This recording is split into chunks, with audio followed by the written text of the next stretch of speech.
Olá, bom dia, boa tarde, boa noite, boa madrugada. Eu não sei a hora que você vai chegar aqui nesse vídeo, mas eu sei te dizer que você está no canal Astrologia em Foco, comigo, astróloga Tita Zapata, e que neste canal você vai encontrar muita informação sobre astrologia, sobre os ciclos, sobre os movimentos das estrelas, e que neste vídeo especificamente eu vou estar trazendo para você especialmente informações a respeito de uma estrela fixa.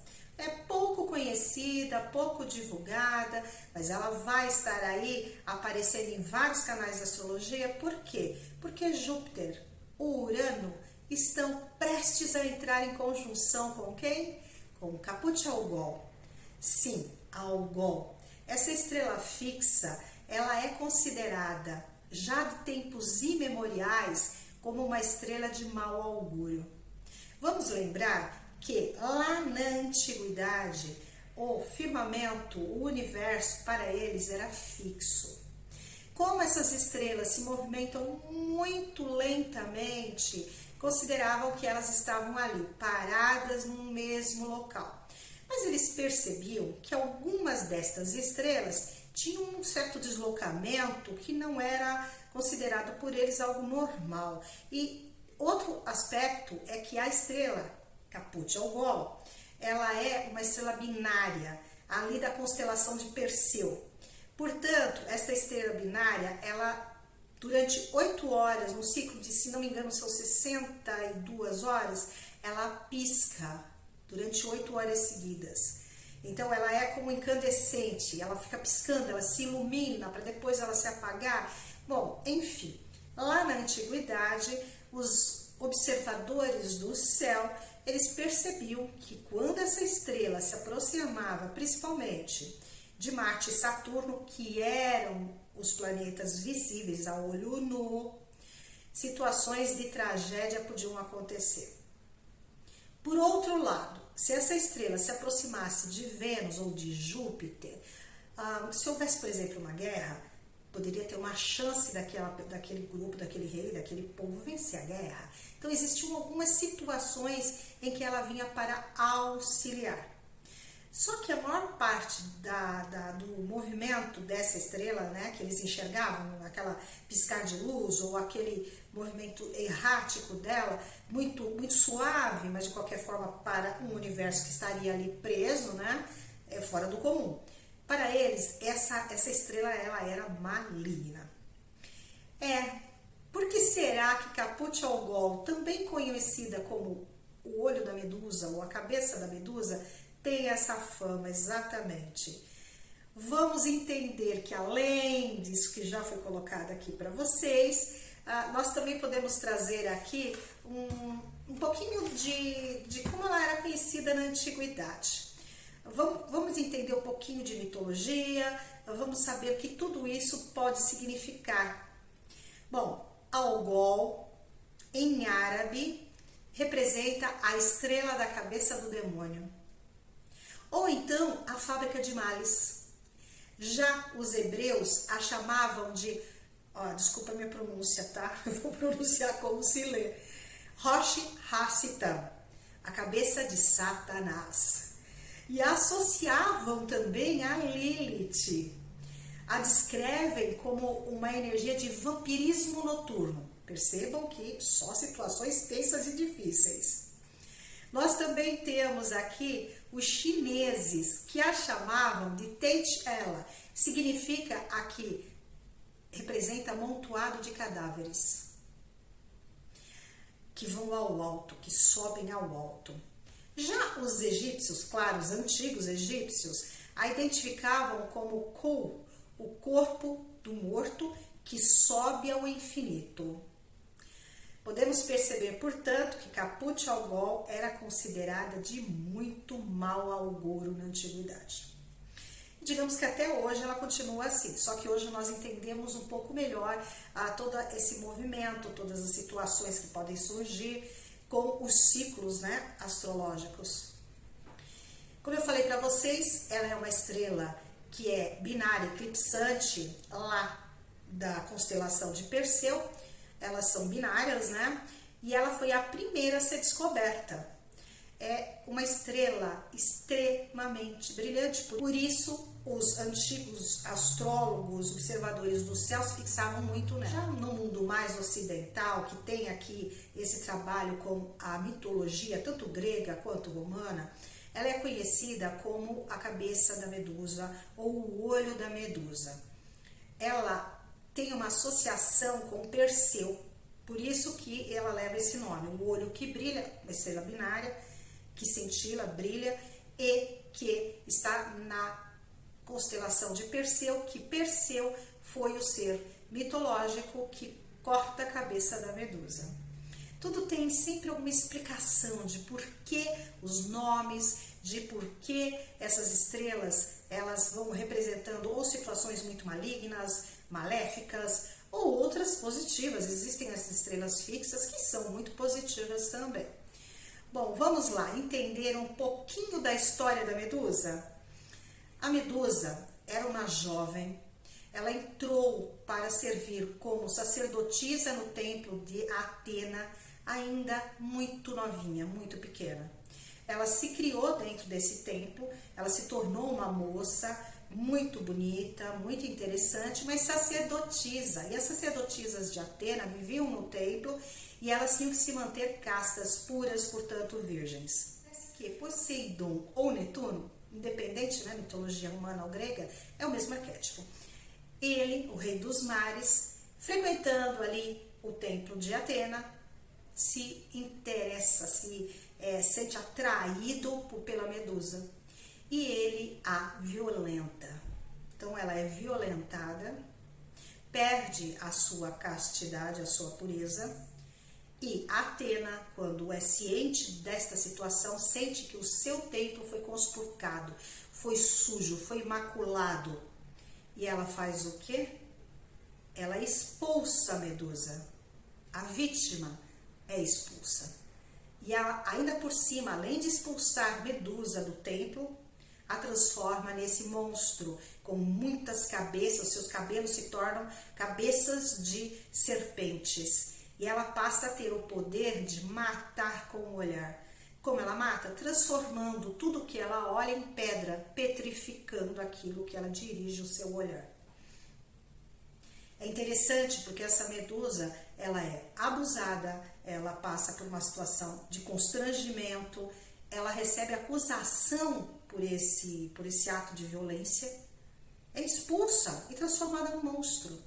A vítima que se torna a culpada. Bom, voltando aqui, esta Medusa, portanto, é expulsa naquelas condições e ela passa, claro, a desenvolver todo um sentimento de amargura, de rancor.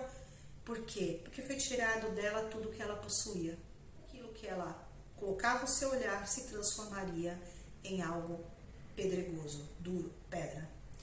Por isso que ali na antiguidade, quando percebiam ou que Marte passava pela Medusa, pelo olho da Medusa, pelo Algol, ou Saturno, ou uma oposição, ou uma quadratura, situações muito tenebrosas estariam para acontecer na humanidade. É por isso que ela tem essa má fama. Continuando aqui um pouquinho da mitologia, só para terminar essa história, vários heróis, deuses, semideuses, tentaram matar a Medusa. E ninguém conseguia. Até que Perseu descobriu que aquilo que poderia terminar com a sua vida, o olhar da Medusa, poderia ser a arma que seria usada contra ela.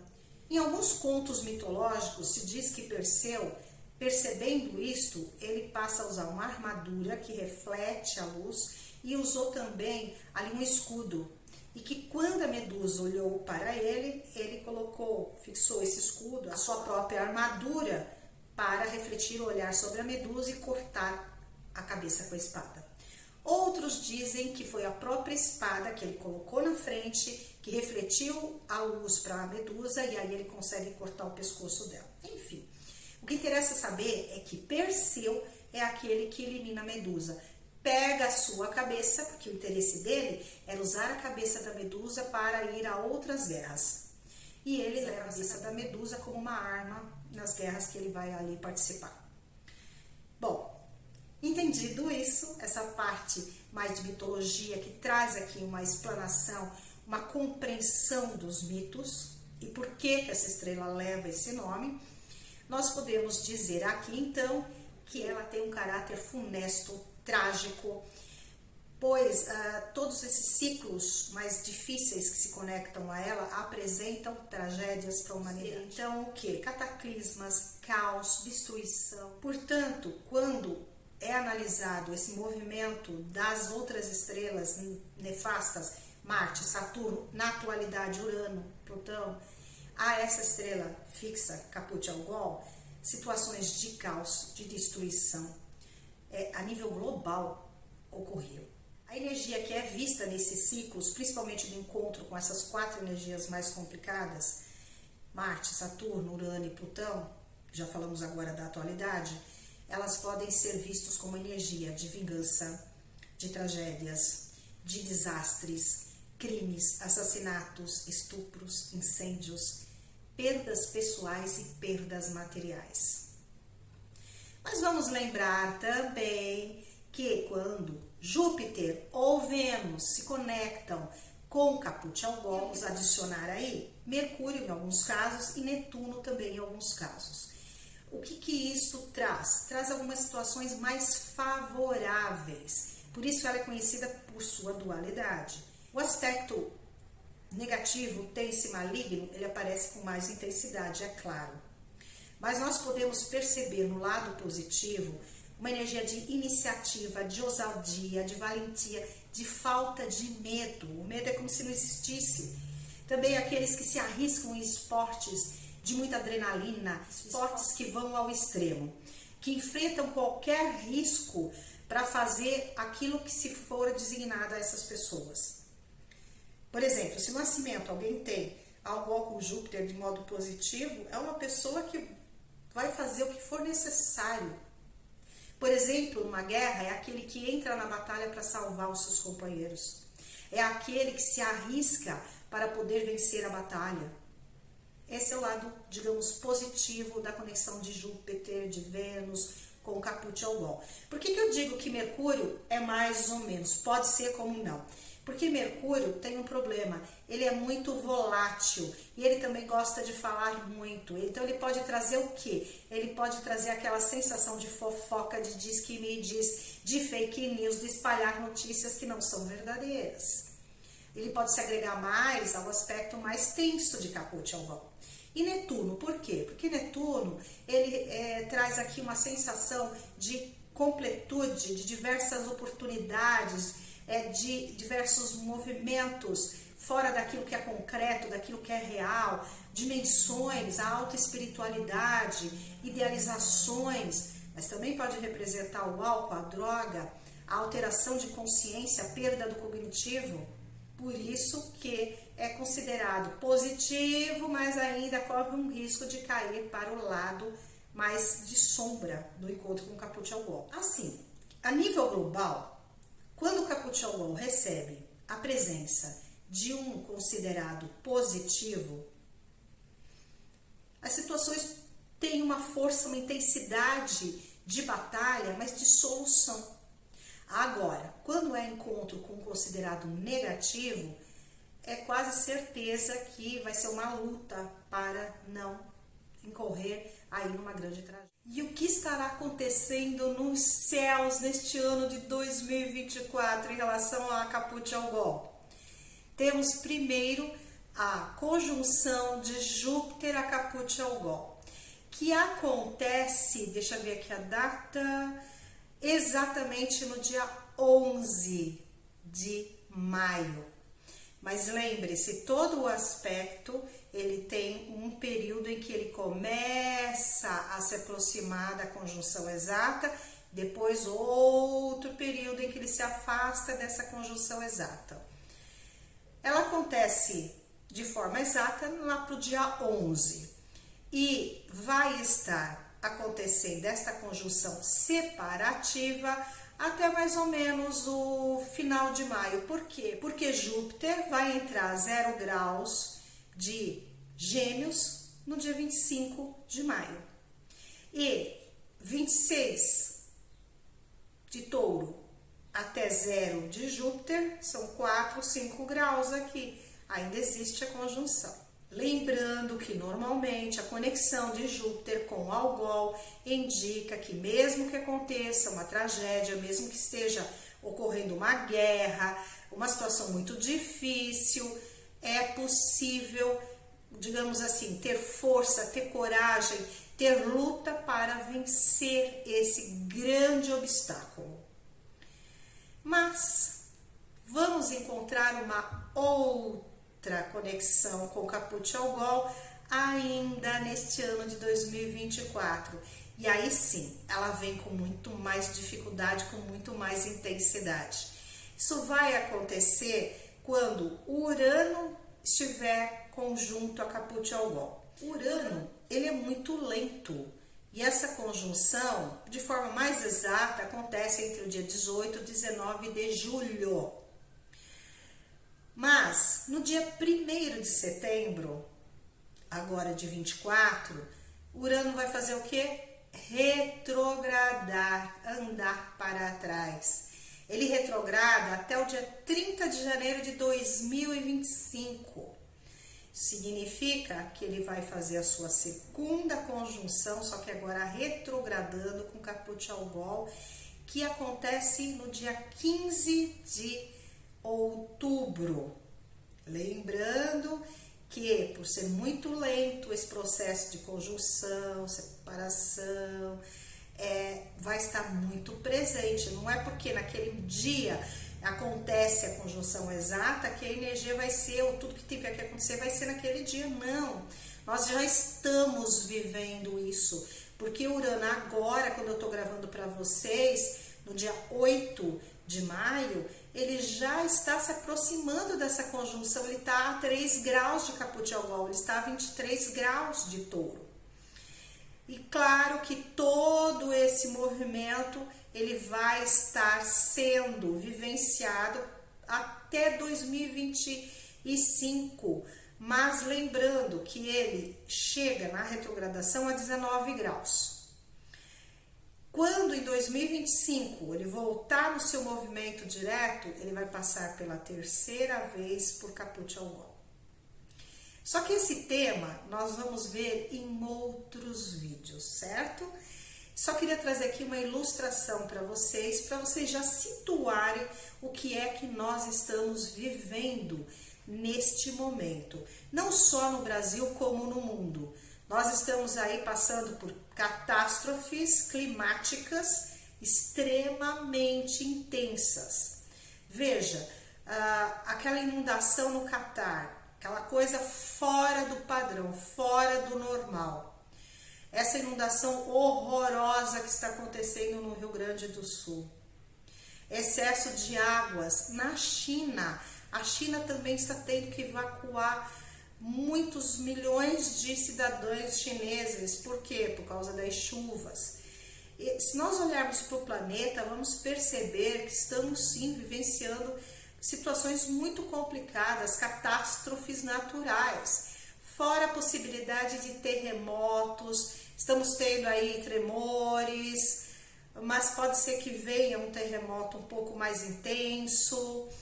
Enfim, eu venho comentando com vocês, não é alarmismo, simplesmente é mostrando que quando certos ciclos acontecem no céu, a Terra reflete algumas circunstâncias. E essas circunstâncias, quando estão conectadas com energias como Urano, como Plutão, como Caput Algol, Marte, que também vai passar aí por Caput Algol em breve, nós podemos esperar situações realmente complicadas.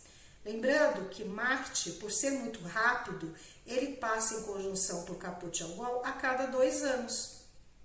E isso vai depender muito das outras características que estejam acontecendo no céu, dos outros ciclos. Mas sempre Marte, quando se aproxima de Caput Algol, alguma coisa acontece. É uma guerra que estala, é uma revolta, é algum problema relacionado com exército, com corpos de segurança, enfim, não é uma conexão nada positiva essa. Bom, eu coloquei aqui para vocês um pouquinho a respeito dos próximos encontros aí que vão acontecer no céu entre essas energias e Caput Algol, e agora eu queria ir um pouquinho para o mapa de cada um de nós. Por quê? Porque existem pessoas, claro, quem tem o Sol a 26 graus de Touro tem uma conjunção do seu Sol com Caput Algol.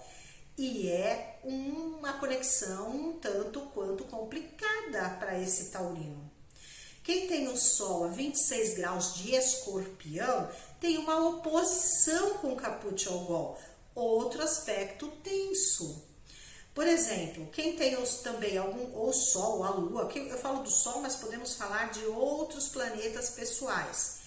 A 26 graus de Leão ou 26 graus de Aquário são as quadraturas com Caput Algol. São aspectos de tensão, sim. Por isso eu sempre falo, é importante conhecer o nosso mapa astral. É importante conhecer e saber aquilo que ele pode nos trazer de informação. Agora, se, por exemplo, quem tem essa oposição, conjunção, quadratura for Júpiter ou Vênus, não quer dizer que não possam ocorrer situações mais difíceis e conflituosas. Mas existe uma grande possibilidade, uma grande ajuda. Por quê? Porque vai surgir o positivo dessa conexão. A força, a energia para lutar, a energia para vencer, para passar os obstáculos. Agora, se é um Saturno, se é um Marte, se é um Plutão, um Urano, aí a gente já sabe que pode enfrentar, sim, muitas dificuldades. Mas não significa que nós não podemos vencê-las, não podemos passar por elas. Claro que sim, porque essa energia, quando a gente entende num nível de força, nós vamos perceber que é possível vencer, é possível passar por esta situação. Vamos voltar lá na mitologia? Vamos lembrar de Medusa como uma sacerdotisa, uma jovem que de repente se vê violada. Imagina o sofrimento que acontece com ela. Imagina tudo que ela passou, ser considerada culpada por ser desejável. E ainda por cima ser expulsa e de uma bela jovem se transformar num monstro, naquele que tem o poder de petrificar aquele que está à sua frente. Isso, se nós podemos trabalhar com isso numa visão mais psicológica, percebemos o que? Aquela pessoa que não espera que aconteça algo que considera que não é justo. E não é justo ser violada para a Medusa, não foi justo como não é justo para muitas pessoas. Eu iria dizer mulheres, mas não são só mulheres, homens também são violentados. Crianças, idosos, é independente disso. Essa pessoa, essa vítima se sente culpada, é um absurdo. Mas por quê? Porque de alguma forma, veja, Netuno representa o quê? Aquele que a violou representa os sonhos, as idealizações. Pelo lado negativo, um véu de ilusão. Então nós que temos conexão de alguma forma com Caput Algol, podemos estar nesse nível de energia, de se envolver com ilusões e perceber e achar que muitas situações acontecem de uma forma em que nós somos vítimas. Só que a questão de karma, a questão de dharma, não podemos levar muito nessa ideia de vítimas, de algozes e vítimas. É importante trabalhar com esse pensamento. Aquela pessoa que vem com essa conexão com essa estrela que é mais difícil, ela sabe que ela vai ter que passar, vencer situações dramáticas, difíceis na sua vida. Mas veja, eu vou dar um exemplo. Einstein tinha conexão com Algol. Existem outras pessoas que têm conexão com o algol e são vencedores. Não podemos levar ao pé da letra de como era visto isso na antiguidade. Eu vou colocar aqui alguns nomes para vocês perceberem pessoas importantes que têm a conexão de Caput ao algol. Veja, existem pessoas que nascem com uma facilidade de ciclos astrológicos, com aspectos extremamente favoráveis, nascem num berço de ouro, nascem com todas as opções abertas no seu caminho. E o que acontece? Quantos não se perdem com drogas, não se perdem porque acreditam que têm o total poder e acabam enfiando a mão pelos pés? Quantos não perdem suas fortunas? E aquelas pessoas que nascem com uma grande dificuldade, um exemplo aí típico que a gente encontra são pessoas que sofrem acidentes e ficam tetraplégicos, paraplégicos, e eles se tornam vencedores. Eles passam pelas catástrofes da vida e acabam chegando lá no alto. Por isso, nós não podemos ver aspectos que são considerados tão nefastos lá na antiguidade com o mesmo peso hoje, no nosso momento atual, porque nós compreendemos muito melhor todos esses movimentos celestes. Mas sim, devemos utilizar isto como um sinal, um alerta de que situações complicadas podem ocorrer nas nossas vidas de forma particular, como a nível coletivo. E eu costumo analisar Caput ao algol muito mais a nível coletivo do que a nível pessoal. A não ser, claro, que a pessoa tenha alguma energia ali totalmente conectada com essa estrela. E aí nós vamos ver o que é possível trabalhar para evitar os aspectos mais maléficos da mesma. Certo? Eu convido você, nesse momento, se você gostou da forma como eu explanei, dessa explicação que eu trouxe, eu sei que o vídeo ficou um pouquinho longo, mas, gente, não tem como trazer este tipo de informação em vídeos de 10 minutinhos. Não dá, fica muito jogado, não é pelo menos o meu jeito de trabalhar, certo? Mas se você gostou, eu te convido a se inscrever no canal se ainda não é inscrito, a curtir. É importante compartilhar para que isso alcance mais pessoas. Também deixar a sua mensagem aqui, se você tem conexão com o Caput ao algol, se você já percebeu alguma situação dessas na sua vida, o que você acha desse estudo de estrelas fixas. Se vocês gostam, eu posso trazer um pouco mais de informação a respeito de outras. Existem estrelas benéficas também, a gente pode falar sobre isso. Enfim, vem fazer parte aqui da família do canal Astrologia em Foco. Eu fico muito feliz sempre com a sua presença e eu te aguardo nos próximos vídeos. Nós já temos aí Mercúrio adentrando em Touro. Perceba, Mercúrio também vai passar por Caput ao algol. Apesar que ele faz isso todo ano, é que este ano é importante pela presença ali de Urano. E eu vou trazer para vocês ao longo desse tempo mais informações a respeito desses encontros, desses movimentos do céu astral. Por enquanto eu me despeço de você. Tchau!